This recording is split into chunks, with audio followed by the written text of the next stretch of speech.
this is going to be somewhat an unusual session because one of the presenters couldn't make, so he had troubles in traveling to Brazil.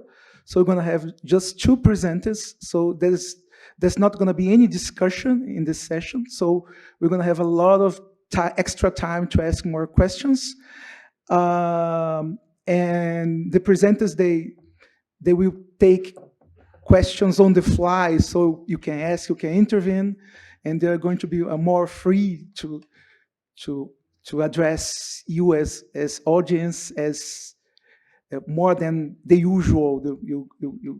The presentation are always much more static, so they're gonna moving around, and if you want to intervene, you just raise your hands, and people with mics are somewhere, I don't know.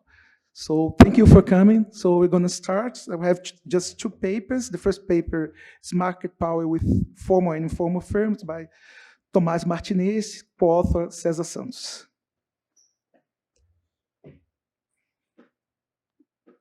Okay, can you hear me, right? So they are very, we now have an unattached mic, so I have freedom to walk around.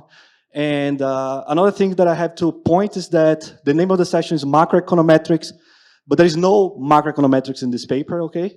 So, but there are heterogeneous agents though, in particular heterogeneous firms. Right, and I'm gonna talk about market power with formal and informal firms. There is very large literature now that start to document that imperfect competition is, you can often find in many countries, specifically in the US and in many developed countries, you observe that market power has been increasing over time. And this has been documented in different regions of the world, including developing countries. But the developing world is, though, characterized by many other differences to the developed world. In particular, they can have a large informal sector, and they can have very low tax revenue, which are related to the informality as well. And this paper aims to tackle this question in a very simple way. Start to think about how those two things interact, right? How market power and informality interact in a developing country, whether one thing reinforces the other, or whether the interaction between these two things amplify the distortions, or maybe diminish the distortions. And in general, what are the aggregate effects on output and aggregate productivity, TFP, and sectorial TFP, if you will. And in particular, if you think about terms of policy, how can we design and how can we think about tax and enforcement policies that, for instance, would attack informality, they could shape market power, okay? And why do you think that those things can interact? Well, let's think about that. Market power is something that are usually related to large firms. Large firms, they have a high market share. They usually have some market power. While informality, on the other hand, they are a characteristics of small firms. But those firms, they coexist at the same market. They usually, they sell the similar products. They are competitors in the same market. But that large firm, they probably won't look and won't make the decisions based on the decisions of those small firms. But there are a lot of small firms, a lot of informal firms, and together they can eat some of that market share of those large firms. Now, if informality creates incentives to the firms to be small, these firms in a world without formality, they would increase the market share for formal firms, which enable them to exercise their market power even more. On the other hand, it could be that in a world without informality, some of these firms will be even smaller because tax burdens are so high, or they might not even produce at all, which in this case, informality may increase competition because now these large firms would be in a market that there are no competitors. So what are you going to do so this is basically a quantitative question, and we answer using a quantitative model. So what you're going to do is bring a model with heterogeneous firms, and those firms, they're going to interact through oligopolistic competition. They're going to compete a la Cournot. They're going to decide to whether operate formally or informally. And of course, if they operate formally, they're going to be paying taxes, subject to regulations and many other things. And while if they are operating formally, they have to pay some kind of enforcement costs. We're going to take this model to the data, and we're going to use rich Brazilian administrative data. We can compute markup data and market shares using Brazilian data, and many other usual measures of firm size and firm distribution. We're going to do counterfactuals mainly usually on policies that affect informality and market power. And in the future, what we're working on is actually bring the tax policy, because in this type of model, the pass-through of taxes is actually heterogeneous across firms, which is something that is very interesting, and we're still not there. What do we see? Well, market power in our model, they'll be very high.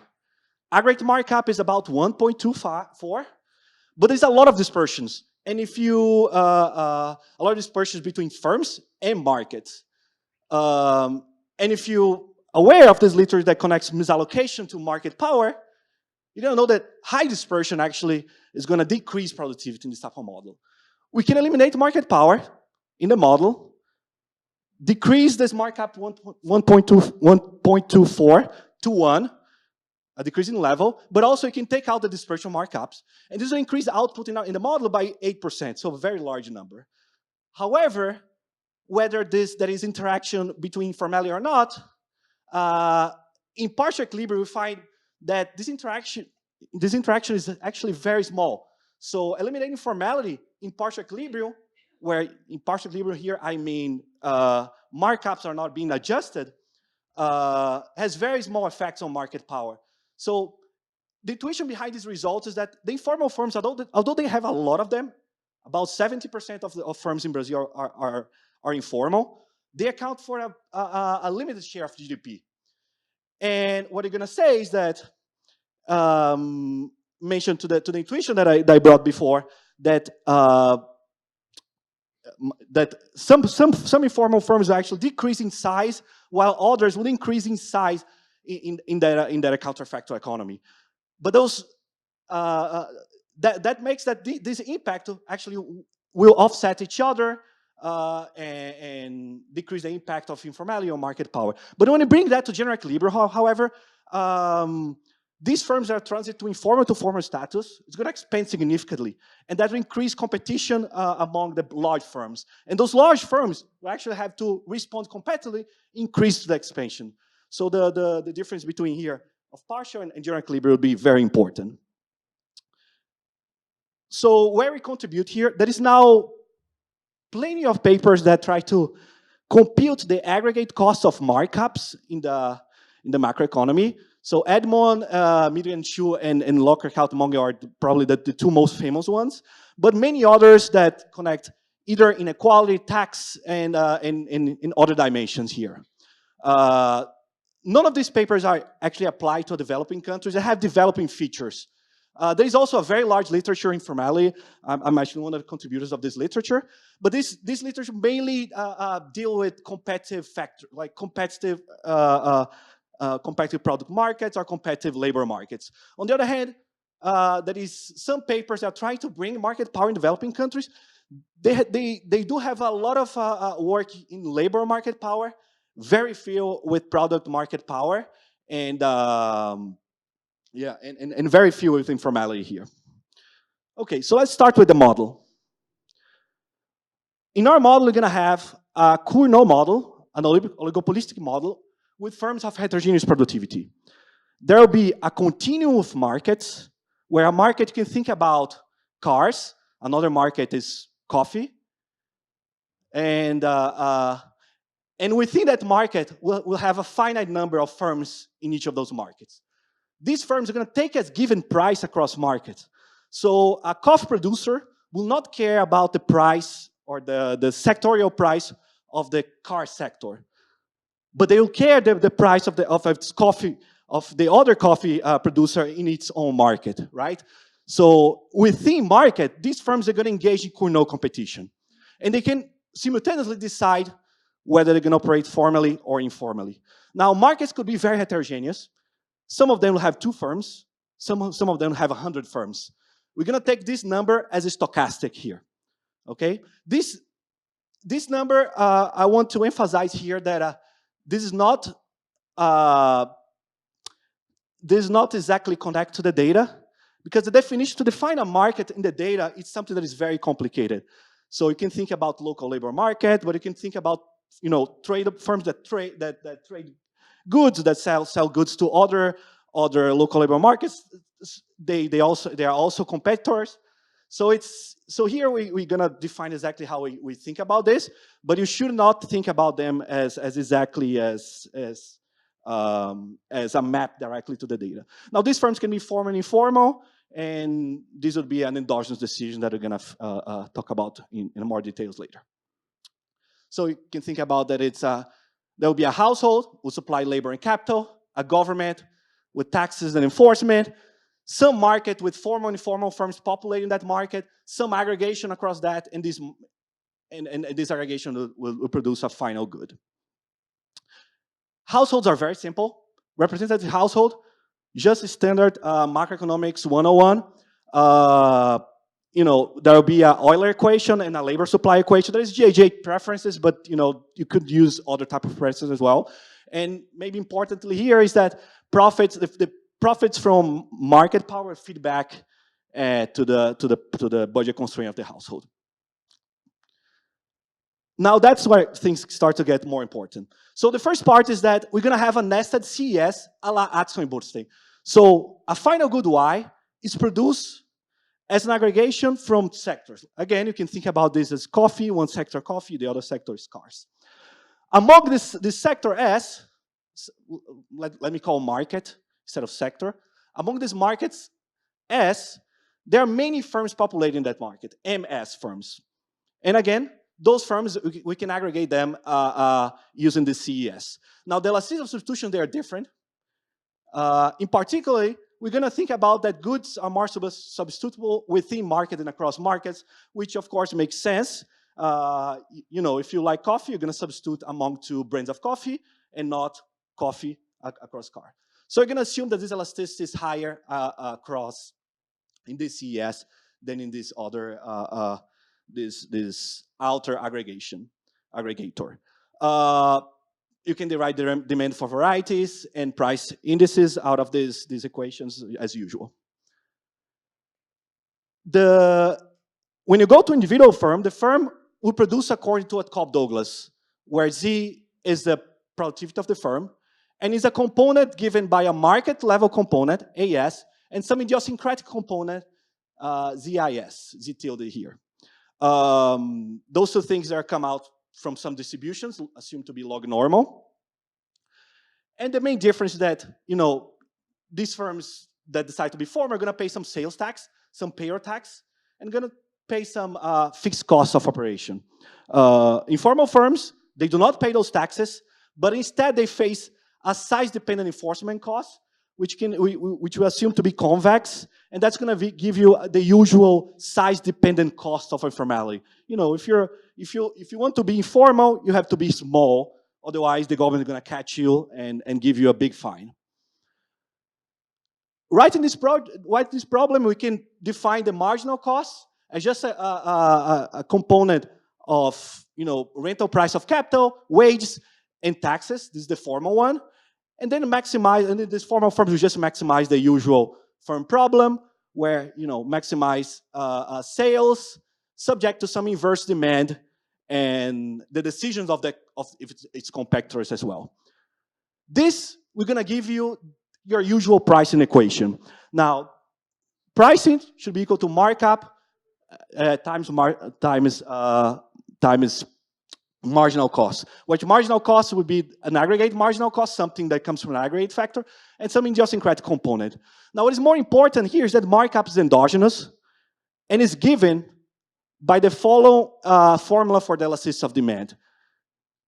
This formula will depend on the elasticity across markets, theta, the elasticity within market, gamma, and the share of market share of this firm.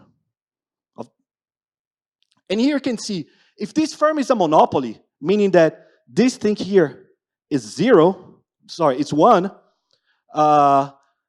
this first term disappear, and the markup would be just given the elasticity across markets. So this firm, if the firm is a monopoly, the competitor is just the other sectors.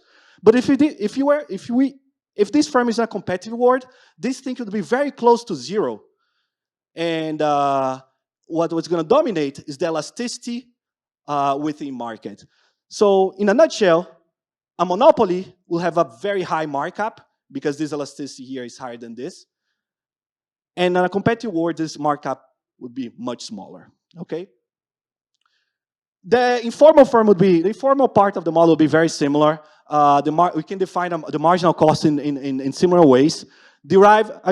Calculate the maximization problem of the firm and get a similar pricing equation for the informal sector.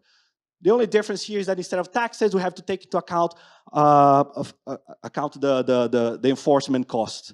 But the markup is defined similar, and we depend on the market share of this firm within the market that it operates. How these firms decide to be formal and informal? Well, if profits are high while informal, decide to be formal, and vice versa. Okay, so this depends on the revenue functions and ultimately on the profit functions. So in partial equilibrium, small firms with low productivity will probably want to be informal to avoid tax and fixed costs, because those will generate high profit. And high productivity firms would like to be formal because those enforcement costs, they start to be very steep if they want to be large. Great, so we can just define this as your usual cutoff equation where these two profit functions they're going to cut, and all the firms below the Z double prime will be informal. But then we can define something else. And this is crucial to understand the intuition behind the paper. Because even among the firms that are informal, this region over here, some firms will have higher profits but lower revenues if they are firms. So in this region, the informal firm, if they are formal, they will actually be large.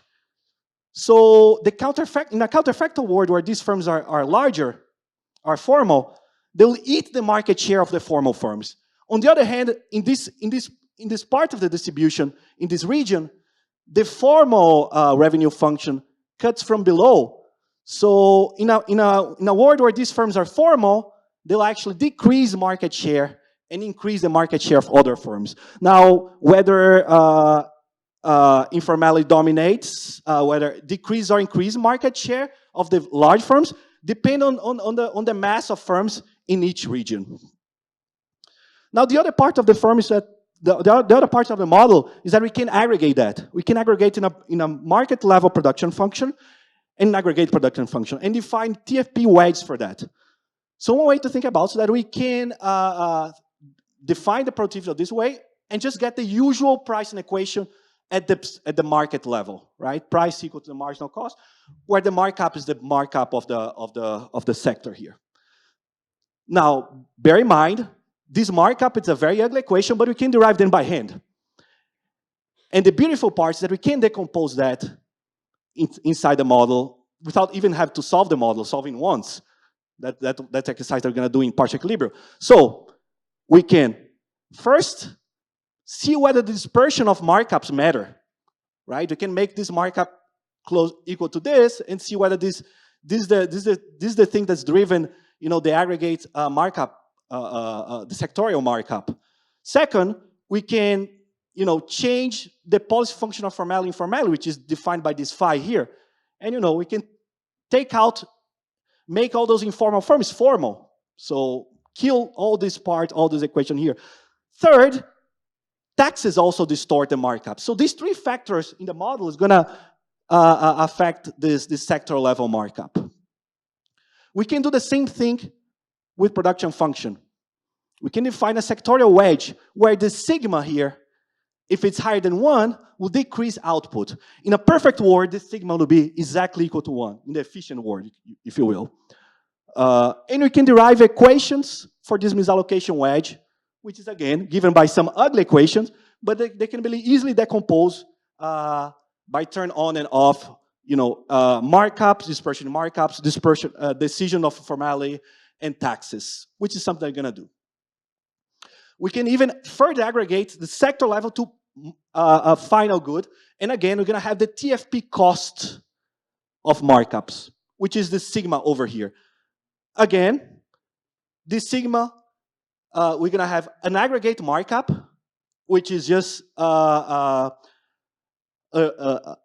weight of sectorial markups, and you're gonna have the aggregate weight, which is again given by dispersion of wedges, sectorial wedges, and dispersion of sectorial markups. So here, basically in the model, dispersion of markups will induce a cost at the sector level, and dispersion on the sector level will again affect the misallocation at the aggregate level, and the same thing works for the aggregate markup. So one thing that you can think about the cost of solving this model, it's an easy model relatively easy because it's a block recursive model, so we can actually solve the corner game before we actually solve the aggregates. Once you solve the corner game, we solve the aggregate block, and we find equilibrium here. Now, there is another point that I didn't discuss, and it's here in that button, but I promise I'm not gonna press. One is that the level here will affect the labor supply. So if you bring that markup to 1, households work more, and that's gonna be another cost that will affect, that will increase labor, and that will affect also aggregate output. Great, so dispersion and level of markup. Let's bring this model to the data. We're gonna use mainly PIA here. PIA is a data set with the usual balance sheet data set, which covers the universe of large firms. And we can compute markups and sales for formal firms. If you're interested in using this data, you travel to Rio, go very close to Maracanã and go to the IBGE, and then you can compute that, and after that you can watch a match. We use HICE to get some data with formal contracts. As SINF, it's a good data set for the formal and informal, small firms, and we're gonna use some aggregate moments of formality, so just use household survey. Great. Some of moments will be calibrate externally, tax values, preferences, elasticity of substitutions, and some things are going to be estimated internally in the model, using specifically distribution of productivity, number of firms per market, and the dispersion of both idiosyncratic productivity and sector productivity. One thing that you're going to assume as well in this model is that there will be a correlation between the number of firms and the sector level productivity of the market. Usually in the data, you see that sectors with few firms, they are more productive, okay? And this is because you can think about that is some inherent fixed costs. For instance, let's say the chemistry industry, you have to pay a very high fixed cost to set up the factory, and only few firms will be able to enter, and the ones that enter, they tend to have large productivity. We're gonna capture that in a very reduced form way, just assuming some type of dependence between these two statistics here.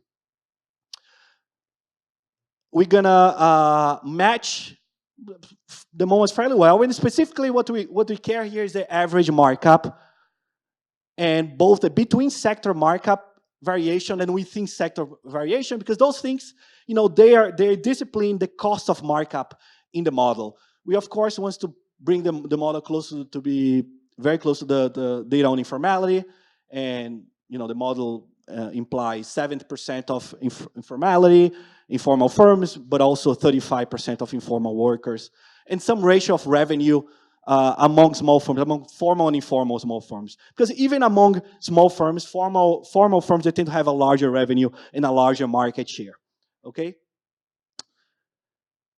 Good. Our model also maps well to the labor share, even though it's not a target moment, and it gives some fairly reasonably level of concentration here, which we measure through HHI. So, which you think that it's something good to bring, because not all the models can match these things. Another thing is that average markup in informal firms, they will be much smaller in the informal sector. And that's also a feature of the data, although I'm not showing here. So what we can do? First of all, let's look at the aggregates, right? And I told you right at the beginning that the cost of informality, it's about 70, the cost of market power, sorry, it's about 7.8% of the GDP. And here, that's where this number comes from. So in general, the model is gonna have a lot of formal firms, a lot of informal work, some less informal workers, and some even lower sales share. So those informal firms, they tend to be very small. They tend to hire few people, and they tend to produce even fewer GDP, even fewer output. And the model also implies some very nice aggregate statistics on markup level and TFP wedge. And we can decompose that. We can first set the market power equal to 1.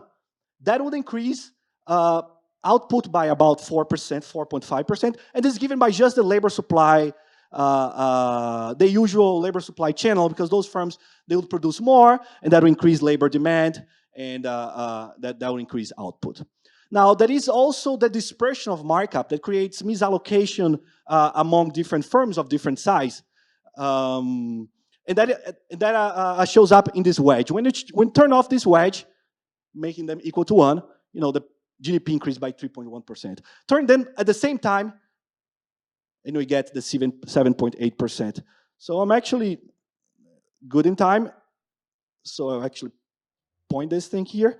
The good thing here is that the model also implies a distribution of wedges across sectors. And we're going to have a lot of sectors that are, highly distorted in here, and some sectors they are not so much distorted. And that's because there are sectors in the model that have, it has 100% of formality, and there are sectors that have no informality whatsoever. So the model actually it's very rich in generating that very large heterogeneity in the in both informality across sectors and wedges.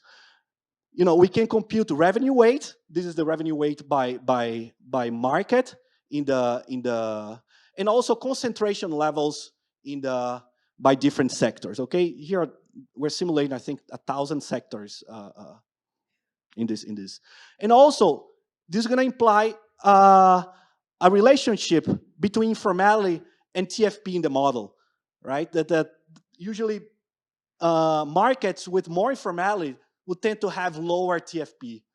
On the other hand, more concentrated markets would have actually higher TFP. And TFP here are two components. One is the wedge. So more concentrated markets, the wedge would be higher and the decreased TFP by sector.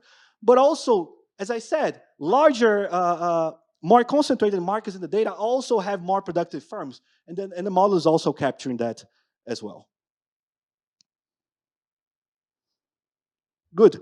So what we can do is open this thing here, the omega, the aggregate wedge, and now start to decompose it one by one. This is the baseline cost of misallocation with market power in this model is about 3%.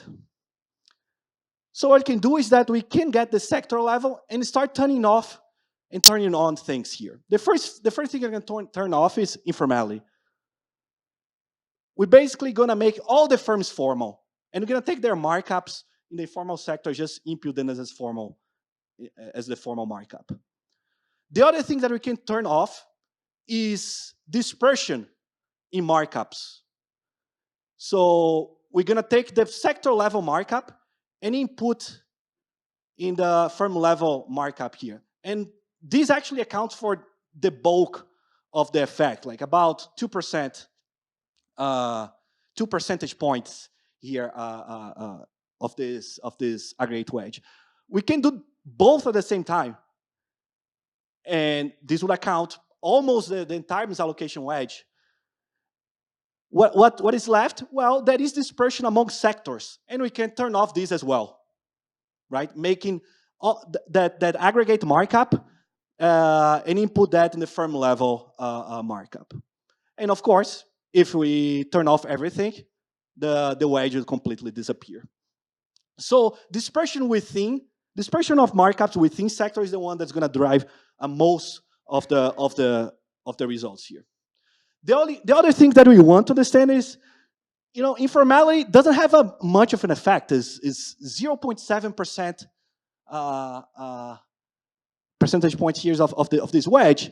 And why is that? Well, we are doing everything in partial equilibrium here. So what we can do is just look at the two regions. The regions below Z prime, these regions, the informal firms, would be even smaller if they are formal. And the region in Z prime, between Z prime and Z double prime. In this region, the firms would be larger if they become formal. The important thing is that they don't account for a lot of market share. They account for about 23% of the entire market share. So the formal firms, they are very large and they account for a lot of the market share already. So changes of that, we can then make all these firms formal. What happens to their market share? Well, as I explained, the market share in this region below Z prime would decline by a bit. And this other region, the market share would increase. And that would make and this entire experiment is going to make the market share of formal firms decline by 1.6%. So this is not a lot.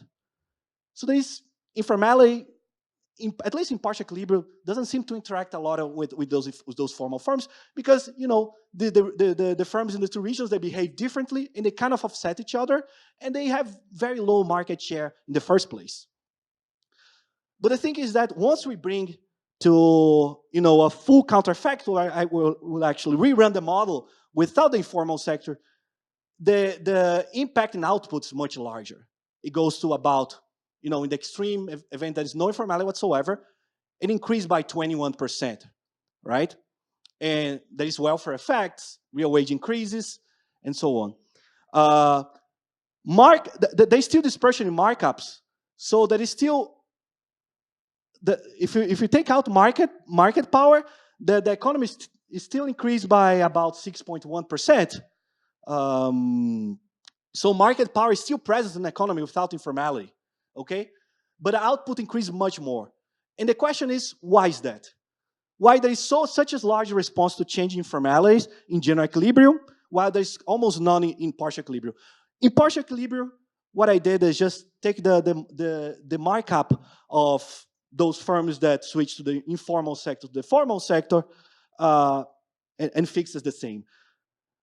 But in general equilibrium, those firms, once they are in the formal sector, they're going to respond by producing more and exploiting more market power. Those firms, they won't be constrained by this convex cost of informality no more, and then they increase quite a lot. So this is the relative output produced by firms that were informal, and we brought them to the formal sector.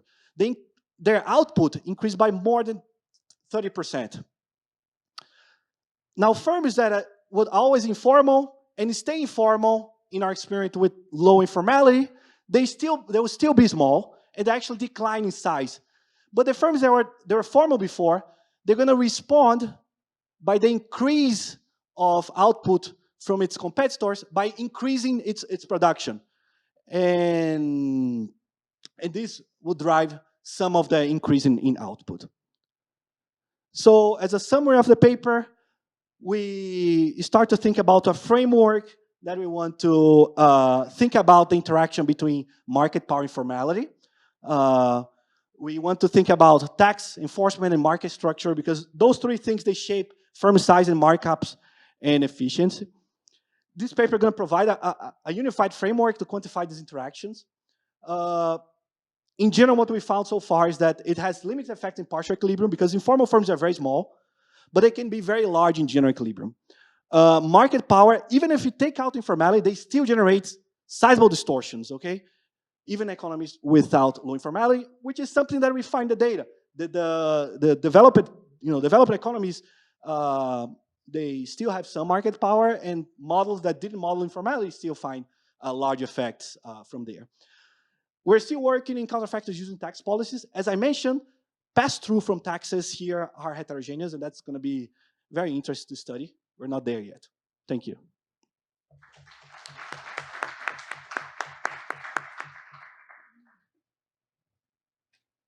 thank you, Tomás. Now we're going to open for questions from the audience. Anyone has a question? There's the mic over there. She's coming with the mic.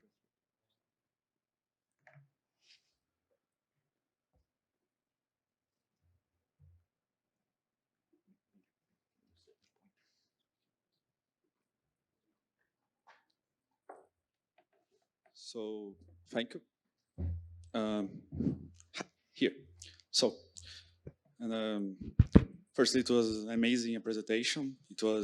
I'm so glad and surprised for see market power on industrial organization here. So, I have two questions. The first one is your output with the total formalization. It was in 21.3 increase in GDP, but the real wage grows only 1%. So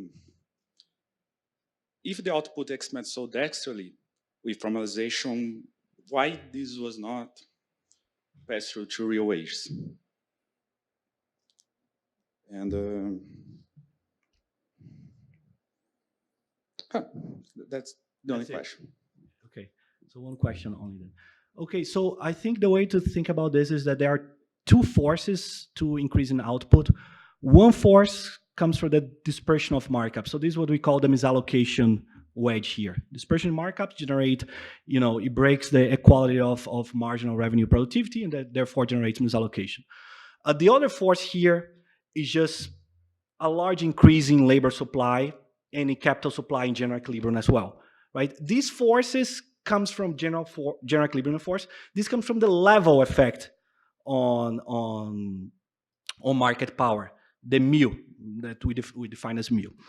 So you can think about as a production function. One effect comes from the omega, the wedge, and the other effect comes from the inputs, an increase in inputs. Why that doesn't transmit to wages? We do assume GHH preferences, which kind of forces a bit that an increasing in demand here would basically, increasing wage here basically generate a response in the labor supply. And this is calibrated using, measurement, using labor, using Frisch elasticities. So the increase in labor supply is sufficiently high that the increasing wage in general equilibrium is not as high. Okay, so that would be the simpler answer here. Okay? Thank you. Any more questions from you guys? Any questions? No? So thank you, Tomás. Now Luis is going to present his paper.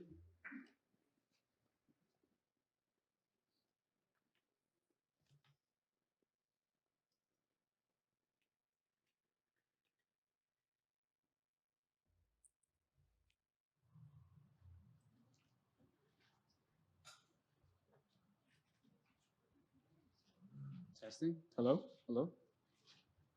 I hope this kind of works. All right. My name is Luis. I'm from the University of Bonn. I'm very happy to be here. I will say I'm a bit nervous. I've seen most of you already this week.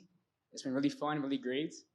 I'm gonna keep this presentation very light and hopefully short and hopefully clear. If I do lose someone, just raise your hand. I'm happy to go over some details. No worries. Okay, so today I'm presenting joint work with Christian Baya, who is my first supervisor, and Moritz Kuhn, and the work is called Distribution Dynamics with the following motivation. So maybe you've been a part of this work, or you've seen at least this work, this explosion of work rather, that characterizes the role of household heterogeneity for macroeconomic dynamics, policy transmission, around good times and bad times, right? However, there's a limited availability of data on household heterogeneity that speaks to, or that is of high frequency and links consumption, income, and wealth.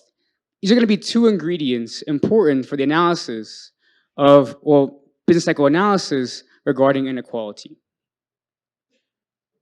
So think of commonly used data sets in the US, which will be the general context today. So for example, you have, I think today we saw in Gabriel's presentation, the CEX. This is a very nice data set in terms of frequency. It's observed every quarter. It has consumption income, even some debt components. However, it has, for example, interesting, let's say, definitions for the concepts of income and consumption and debt. It is characterized a bit by noise, and doesn't have wealth completely observed, which may be important. For example, net wealth. You have the SEF, which is considered like a gold standard for wealth, and has income as well, but it doesn't have consumption. CPS has income, SIP, et cetera, et cetera. So all these data sets will have, for example, differences in frequency, differences also in coverage. They will include some variables, not all of them of interest, differences in operationalizations. But the point is, like, they stand together in their differences, and this is a lot of information. You have a lot of micro data available that can kind of speak to consumption, income, and wealth. Can we kind of somehow leverage this data that we have to generate, for example, data on consumption, income, and wealth? And we can. So what I would show is we develop a method that internalizes these differences and produces consensus estimates of the joint distribution of consumption, income, and wealth. Now, I emphasize a lot here the consumption, income, and wealth distribution, but the method is general. So for example, it can work in the context of firms, in the context of banks. We are working a bit more on generalizing the method. But for now, I focus mostly on consumption, income, and wealth because our motivation stems from Hank, where we model precisely these three pillars in macroeconomics: consumption, income, and wealth. The data that we generate will be balanced and high frequency. Think quarterly. It can also be monthly. It'll be of any granularity. So what this means is we don't take an ex ante decision on the moments that we estimate. We do not estimate percentiles or quintiles or Ginies or whatever. We estimate the entire distribution over time. And we leave it up to the practitioner, you, the user, to estimate or extract, rather, the moments from the distribution that we provide to you. The estimates that we provide are for a long horizon, so from 1960s to 2024, so very rich. And we provide these estimates using any set of publicly available data. So we don't rely on any admin data, for example, in the estimation of these estimates, of these series. It'll just be data that one can download and is readily available. We will, of course, validate the method in several ways, right? It could be in your head, it sounds very intuitive. Okay, I have all this data, micro data, perhaps I have also macro data. And they both speak to the higher dimensional object, this consumption, income, wealth distribution. But in the end, it could, like the model that I have in mind could spit out garbage. So of course, it's important to validate when we can our method. Because in the end, we actually produce something unique, right? And because it's unique, we cannot, let's say, validate completely, but we have a nice exercise that can hopefully speak to that. And with this data in our application, we're going to revisit consumption dynamics from the last 3 recessions. So we estimate the distribution, we estimate moments from distribution, precisely consumption moments, and we look at how consumption of different households evolved around different recessions. Okay, where do we sit? Our paper speaks to several strands of literature. I won't cover all of them, but for example, the interpolation literature, the estimation of time series with missing observations. We also talk to functional time series and macroeconomics. So trying to estimate distributions as opposed to moments. We talk to, of course, heterogeneous agent macro, and with this data, you can speak to basically any topic, right? You can include this data in any of your analyses. For example, when you're looking at monetary policy transmission in a VAR, or let's say oil shock transmission, or any kind of shock transmission you may be interested in. As an example, a use case for this data. But to contextualize the paper a bit more, I want to talk about Cheng, Chen, and Schofheide, which is a JPE publication in 2024. So we build on their paper. What they do is they estimate the earnings distribution. So in this case, only one dimension. And in their setting, the data is complete. There's no missings. There's no, let's say, data features that one actually encounters in real life. For example, as I mentioned here, data could be of mixed frequency. There could be missings in terms of time, but also in coverage. I'm missing wealth, for example. differences in measurement error, differences in operationalizations of these concepts, right? I could have, for example, business income and PSID, but not, I don't know, in CPS. All these things are in some sense internalized in our method. Additionally, we are focused on estimating the joint distribution, which subsumes or contains Schulfheide's paper. So at the same time, so basically we can integrate out the, let's say, 2 dimensions and get just the single marginal distribution of interest. Could be the income distribution, the wealth distribution, whatever, or the combination of the 2, income by wealth, consumption by income wealth, etc. Okay. Now let me start to, let's say, clarify all these what I've been mentioning thus far. If we wish to estimate the joint distribution over time, we need a model. And we assume the model has the following law of motion. Hello? Hello? It's all good.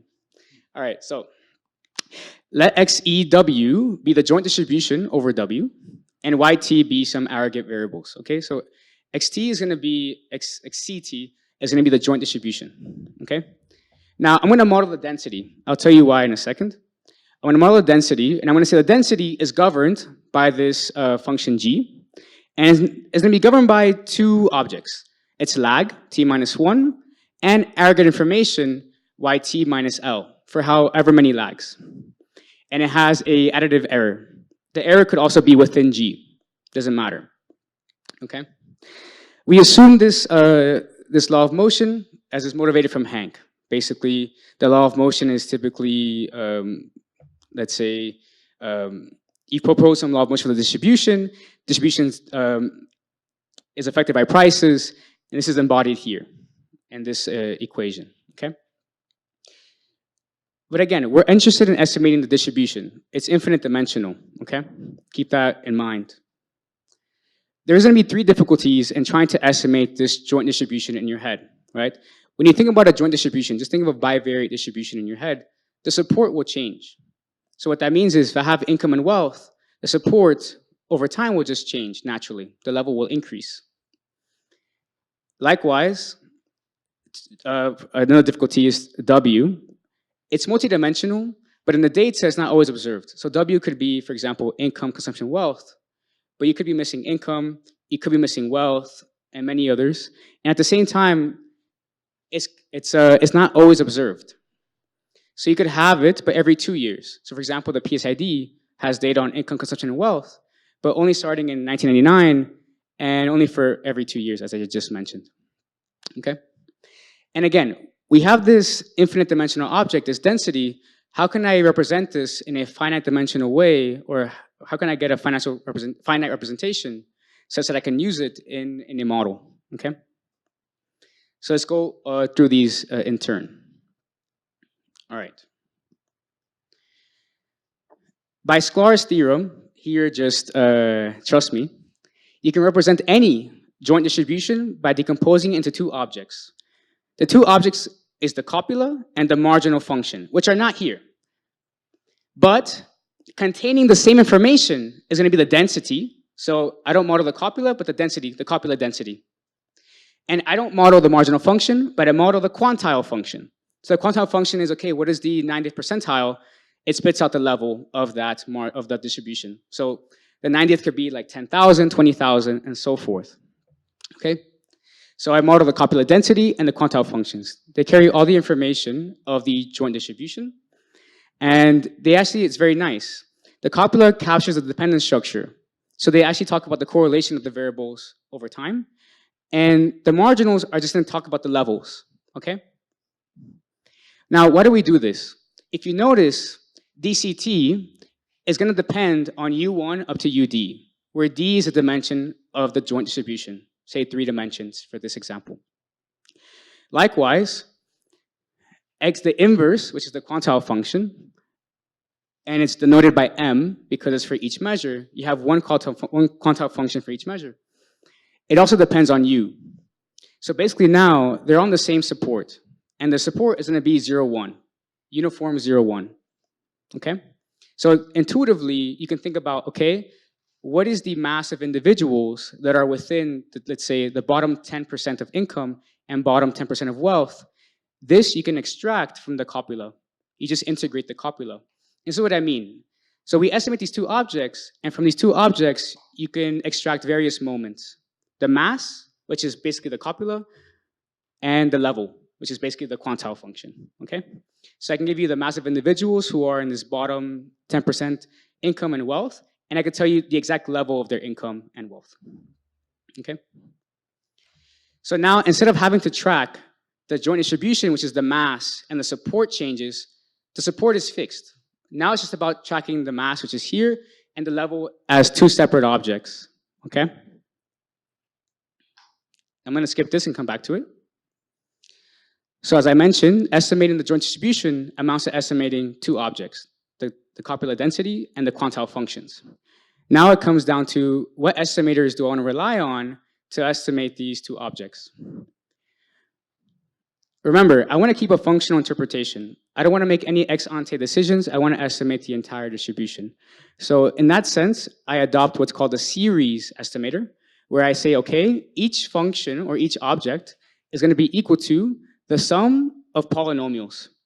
The polynomials here are going to be Q, and there's going to be O of them, so OM. So it's going to be a Q, the polynomial is going to be Q, and O of them, and it's going to be weighted by kappa, in this case, for the copula, and by, I always forget this, I think it's XC, little XC, yeah, for the quantile function.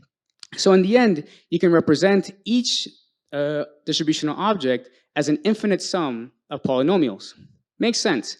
You have infinitely many degrees of freedom.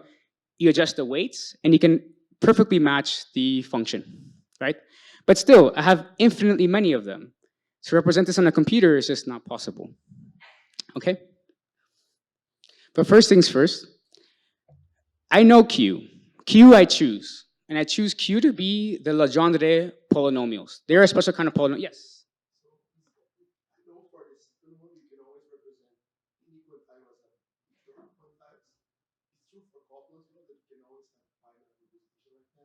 Yes. So we'll get into that. So there's a reason why I picked these certain polynomials. They're called the Legendre polynomials. I can't even say them. So for the copula, there's a paper that states that the best estimator in terms of mean squared error is going to be the use of these Legendre polynomials. They compare various estimators, and for the copula itself, the Legendre is the best one. Now, for the marginal functions, I have a bit more leeway. So I talked to Frank Schofheide, who worked on just the marginals. And he goes, picking the polynomial is like picking your favorite soccer team. And I kind of get it, because for him, it was just about estimating the marginal distribution. And in fact, when I tried different polynomials, at least for the marginal distribution, it's quite fine. But of course, in his setting, he didn't have to estimate the copula, which is a bit more sensitive to the polynomial choice. But the point is, for us, I would say, is that when selecting a polynomial that we know, it boils down to estimating coefficients. So basically, estimating the distribution boils down to estimating two kinds of coefficients, kappa and XC. Each of them will just be the inner product of the two functions, right? And the inner product is just going to be the expectation over these two functions. So for example, you can see this very clearly here. So here, on the left-hand side, you have the quantile function. The quantile function in the data, just think of a macro data set. You have income for each household, and it's going to be a number, 10,000, 1,000, whatever. That level is going to be W. For income M, whatever, so for the measure M. And so so in that case, the coefficient is the inner product of these two functions, the quantile function, which is just in the data realized, and the polynomial, okay, of whatever order, okay? And it's an expectation, so it's just an average taken over these values, okay? For the kappa, it's the same calculation. It's a bit less clear, but trust me that it's the same calculation, okay? So in the end, what do I get from this? Because we have a series representation of infinite order, I can always just truncate the order. I can say, okay, I want the 12 first coefficients, the 12 first kappa, and the 12 first XC, and I'm going to argue that, okay, this captures all the variation that I need.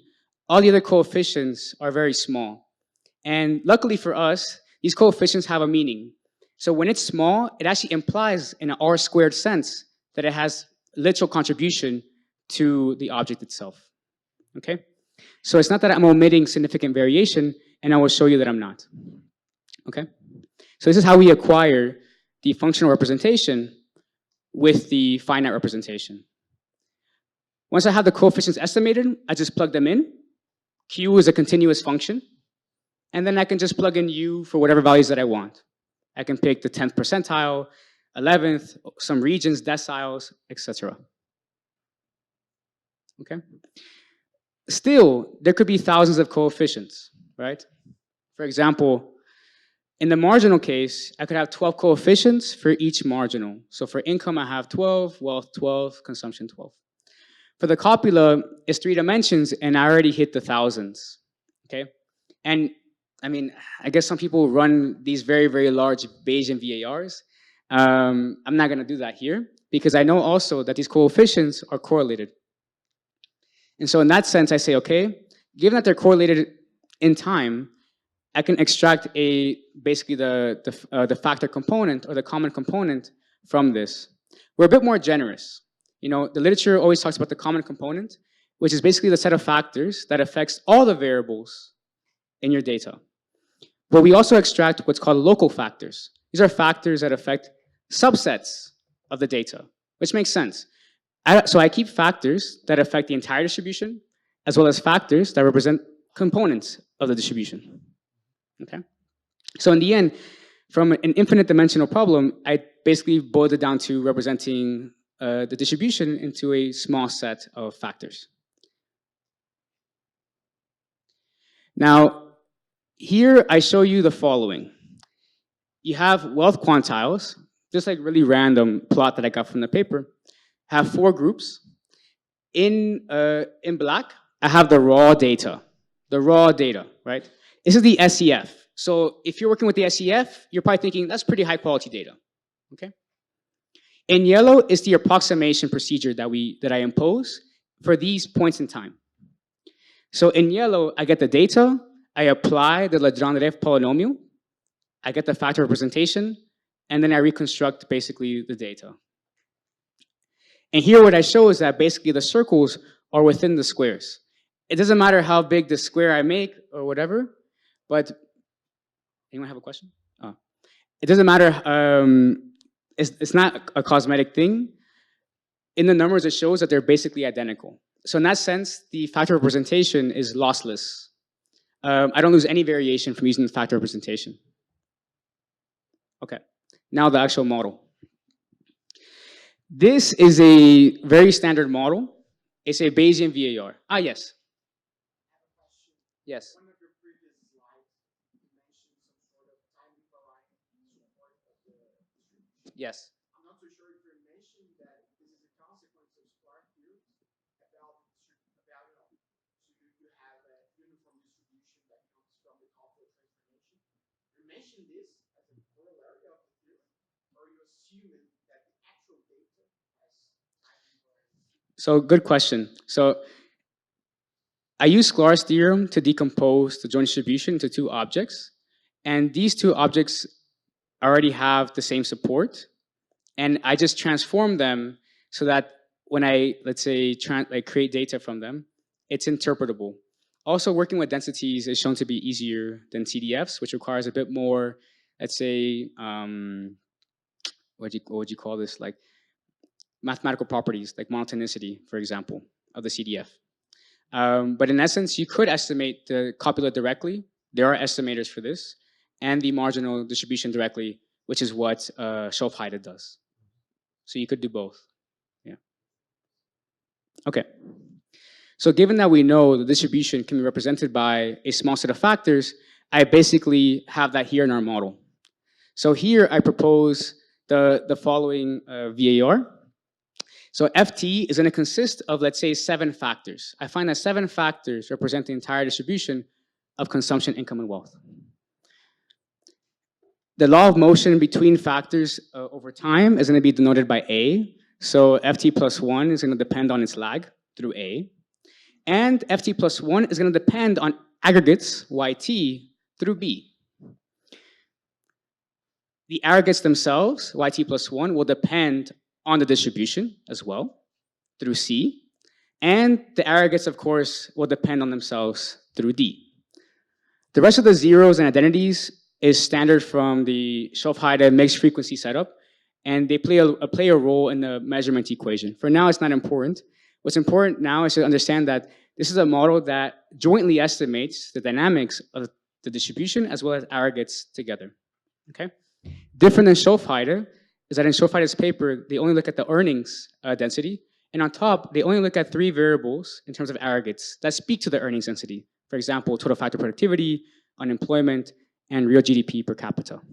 Here, our aggregate components are going to be 11 factors from the the McCracken and Eng huge data set.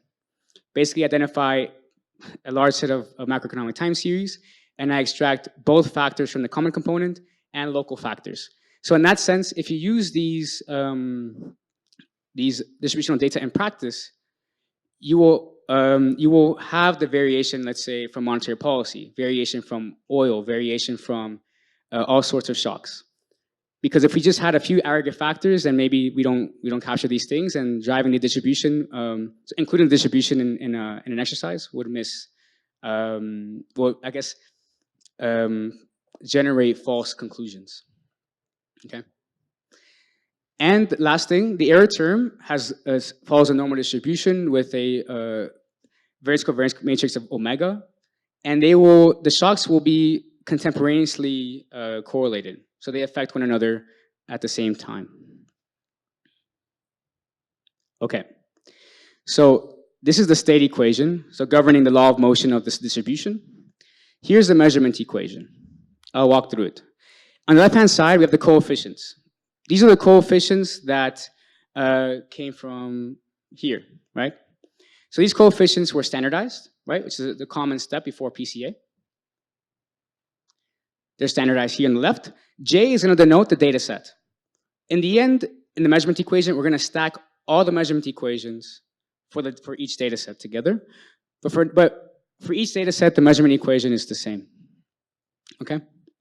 HT is going to be a selection. It's going to select whether or not a coefficient is observed or not. So a selection matrix, 1 or 0. Alpha is going to be the contribution of Schofheide, where they weigh observations where they don't know the timing of the observation. For example, the PCID reports annual income. Okay? In our model, this alpha then is going to be a weight of 1/4 for each quarter in that year. Okay?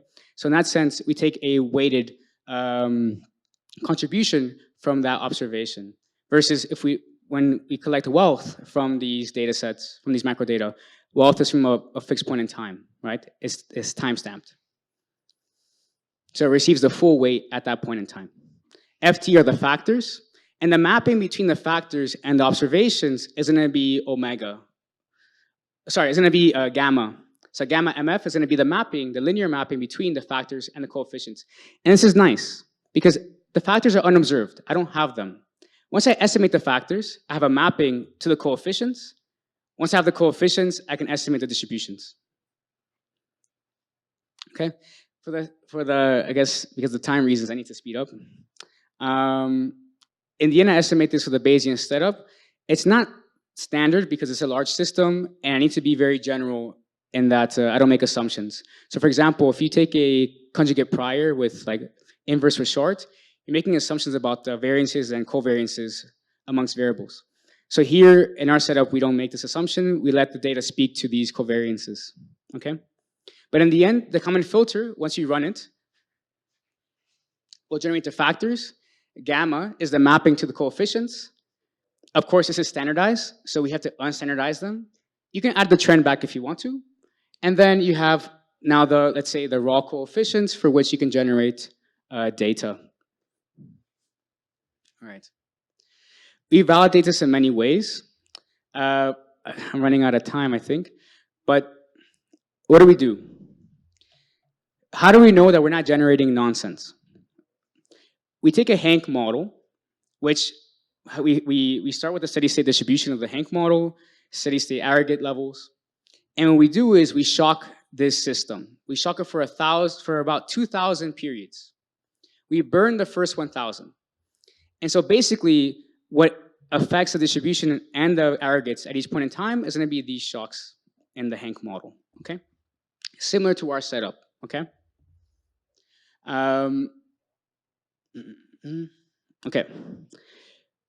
When these shocks hit, they affect the distribution in a linear sense and also in a nonlinear sense. Our model can only capture the linear response of these shocks. So we extract the first order responses from the shocks in the Hank model, and we use that to generate microdata. Okay? And this microdata, we can give it some flavor. So for the moment, we have, for example, a PSID flavor microdata where it has like 9,000 households, it has consumption income wealth, it's observed every 2 years, and so forth, right? Because in essence, I have all the periods, right? In the Hank model, it gives me microdata for every single period. So I purposefully or intentionally omit data. I remove data. And I feed this omitted data into my model. And I ask it, can you predict the missing periods, right? We know the data generation process. Can my model predict the missing periods? So when I feed it 4 types of different microdata, this is what I find. I do this exercise 10 times. And what I find is that if you take, for example, consumption of the bottom 50 for a random data set, let's say the PSID, and you just linearly interpolate these series, it's going to correlate with the truth 0.84. So if I linearly interpolate these series, which has missings, it's 0.84. Our model gets 0.96. This does not include the trend.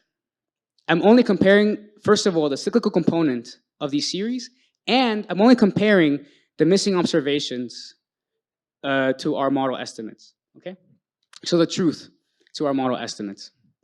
In this sense, our model is able to predict consumption extremely well, income as well, and wealth.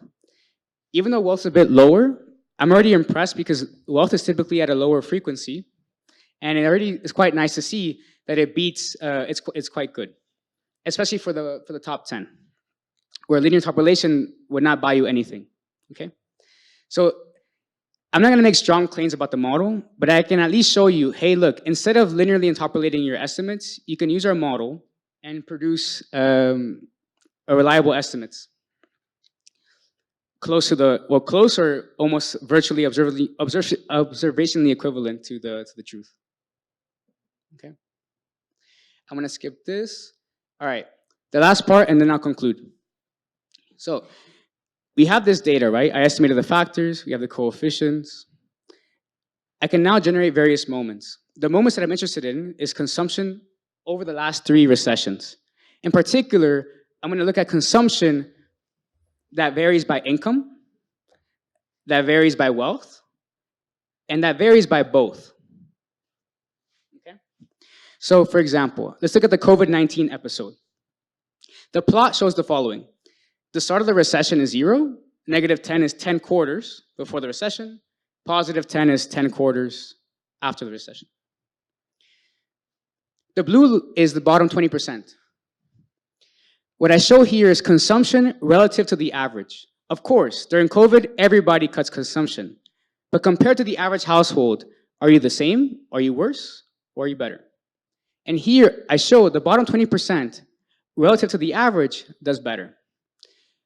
This could be, in many ways, defended by, of course, the fiscal policy response, the unemployment response, the crazy unemployment benefits to these households for which are exposed, and these are typically the bottom 20.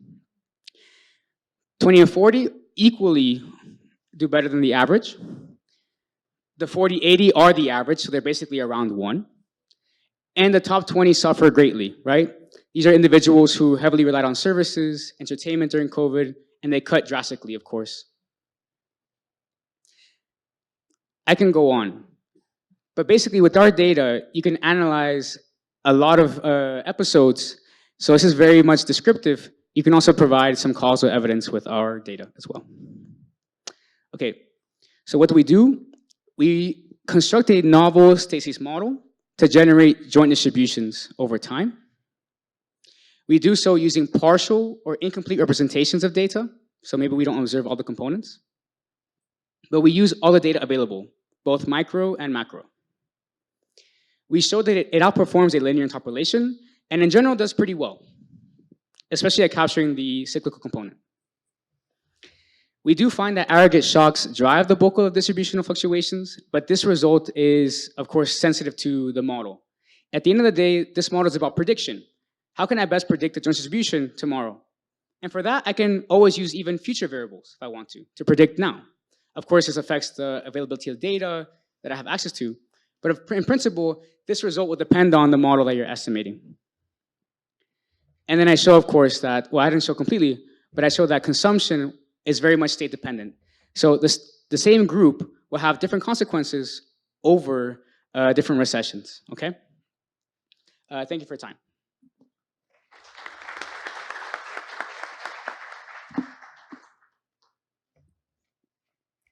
Thank you, Luis. Now, Tomás is gonna make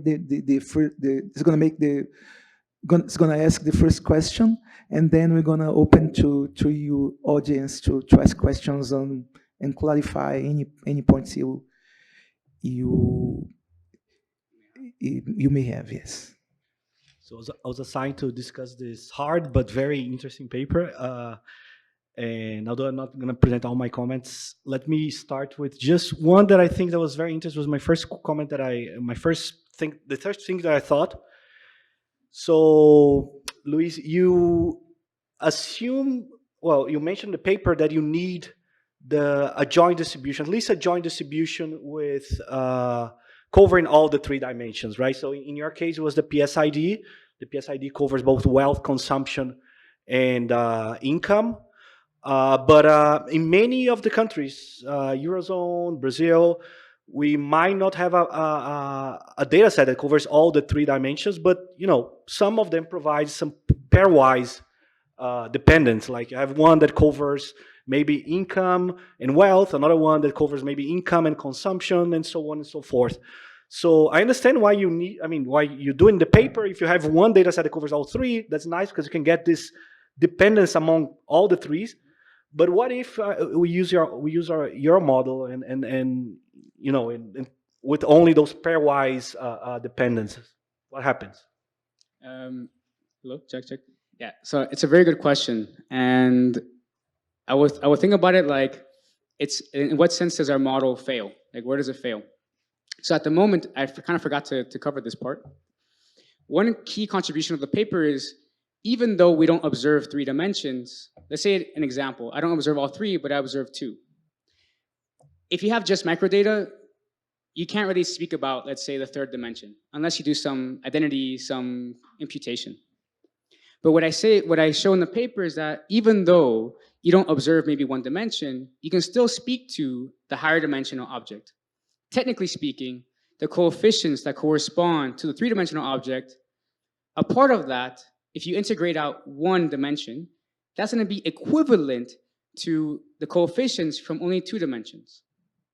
So in that sense, if let's say in a 3-dimensional case, there's 1,000 coefficients, if I have 2 dimensions, I can at least discipline 100 of them versus saying nothing about them. So this is built or kind of baked into the polynomial structure and the orthonormality of the polynomials. But going back, his question is about, what if you have no data on the 3 dimensions? Of course, our method is general. Maybe you're interested in 2 dimensions, and that's fine. Our method can provide this. But if you want to speak to a 3-dimensional object and you only have 2 dimensions, it's still possible. It's just you can only speak to these slices. And these slices are what's colored. So if you think about the 3-dimensional object as the entire cube, think of these slices, blue, yellow, or gray, as missing 1 dimension. And basically, this colored side is the slice of the higher dimensional object that you can estimate. But it's cool. I think I would be interested in seeing how the model performs when I'm missing completely the 3rd dimension. And if it fails, then I think it's good to know as well, because I think it would be completely insane if it actually was able to do a good job, actually. But in essence, I think this is more about you have missings in your data. You want higher frequency, you can obtain that. maybe you have, I don't know, you have like different data sets that have different measurements, like consumption income, income wealth. You can combine the two. So the method is general, again, in terms of treating these microdata irregularities or features, and hopefully people can use it. I provide a GitHub with the code. I provide the data also directly. So the data that I use, I also provide it on my GitHub. I provide the factors. So if you want to include these factors in your VARs, you can. I provide also the code if you want to do this from scratch with different data on firms or banks. There's also a README. So if you can also write me as well. So if you're interested in generating distributional data, you can definitely rely on this package to do so. Thanks for your question. So any more questions? Hey, so my question is exactly the opposite. Think about a researcher wanting to use data from the central bank, but the data is super delicate, and the central bank would observe all the data, produce the data generating process using your package, and then just simulate from that data generating process a synthetic data set, but that respects each and every statistical property for research use on whatever estimation that the researcher could do. Now with data that's no longer delicate, do you think that's a potential use of what you're doing for future data sharing? So let me see if I understood the question. So you're saying that suppose I have everything complete, everything's clean, I observe everything. This is precisely the Schoff-Heide case. He uses the CPS, which is used by the BLS, so it's considered high quality data.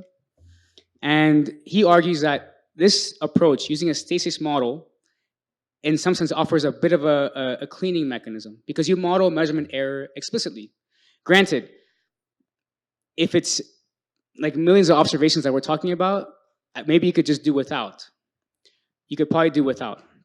However, I think it's an interesting question. So what I could do, for example, similarly, is I have the Hank data.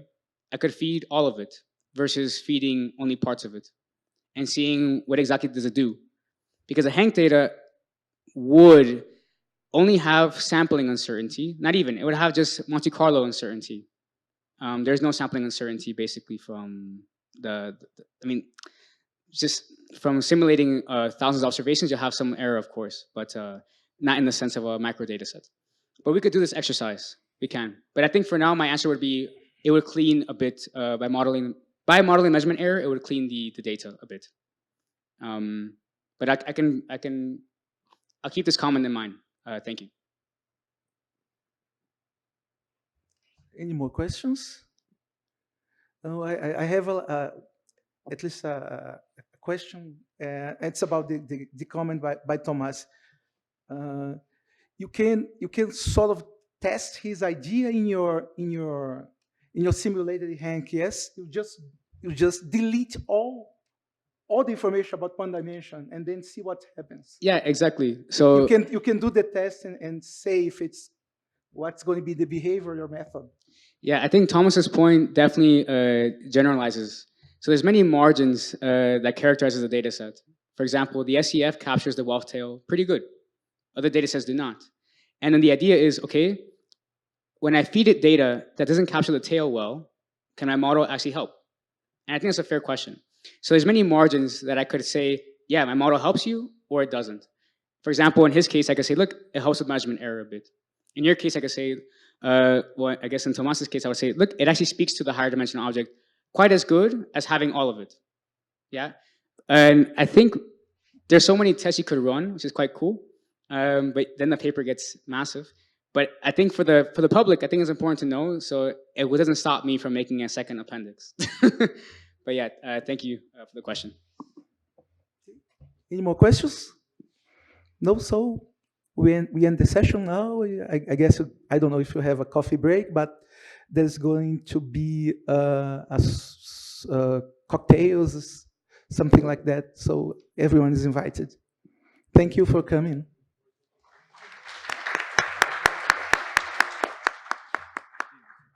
Vai ser aqui, lá embaixo.